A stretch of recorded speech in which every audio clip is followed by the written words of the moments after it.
Let's take a look at today's top stories now. Queensland has hit its first major COVID vaccine milestone, days ahead of schedule. 70% of the eligible population is now double vaxxed. It'll trigger an easing of restrictions on interstate arrivals from hotspots in New South Wales and Victoria, including home quarantine. Plans will be outlined in full tomorrow.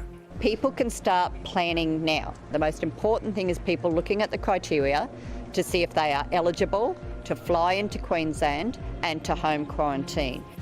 New South Wales is calling in its massive hotel quarantine bill. Returned Aussie travellers owe the state upwards of $175 million in fees. Residents from Queensland, WA and the NT racked up nearly two-thirds of the debt. New South Wales wants their governments to take responsibility. They avoided their responsibilities in getting their citizens back into the country, so New South Wales did the heavy lifting. It's time they paid up.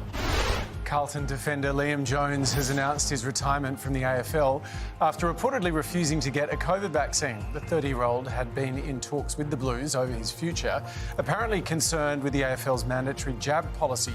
Jones said he made the decision for personal reasons, asking that people respect his decision and privacy.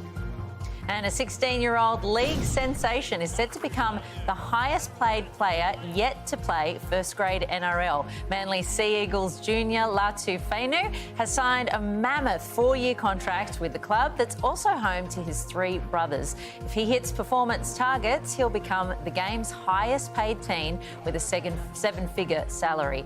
He says he wants to buy his mum a house.